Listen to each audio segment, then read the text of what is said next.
అమ్మొస్తుంది. దసరా అంటే నలుమూలలో ఉన్న రాష్ట్రాలన్నిటికీ తెలుసు బెజవాడలో ఎలా జరుపుతారనేది. కానీ మొన్న ఈ మధ్యన వరదల వల్ల బెజవాడకి ఏం జరిగిందో ప్రతి రాష్ట్రానికి తెలుసు. ప్రతి ఏటా అమ్మవారి దర్శనానికి కొన్ని వేల కిలోమీటర్ల నుండి వచ్చి దర్శనించుకునే వాళ్ళు ఉన్నారు. కానీ మొన్న జరిగిన వరదలకి కొంతమంది ప్రజల్లో ఏముంది? ఇదే కృష్ణమ్మ మొన్న వరదలకి శాంతించకపోతే కొన్ని లక్షల మంది చనిపోయేవాళ్ళు. ఇదే కృష్ణమ్మ పక్కనే ఉన్న దుర్గమ్మని దసరాకి పూజించకపోతే? నేను రానని చెప్పాక నన్ను ఇక్కడికి ఎందుకు తీసుకొచ్చు? అదేంట్రా అలా అంటావు?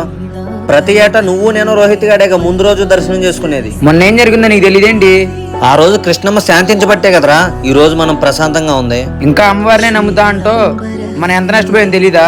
నష్టపోయాం గాని ప్రాణం పోలేదు కదా. రే, ఈసారి దర్శనానికి అయితే నేను రాను. నువ్వు వెళ్ళా అంటే వెళ్ళు, లేకపోతే మన ఊర్లో మన పెద్దలు పెట్టారుగా అక్కడికి వెళ్ళు. అరే ఊర్లో పెట్టారా కాదంటలేదు, కానీ ప్రతి సంవత్సరం మనం అమ్మవారి దర్శనానికి వెళ్దాం కదా, రారా వెళ్దాం. నేను దర్శనానికి రావాలంటే రోహిత్ను కూడా తీసుకురా.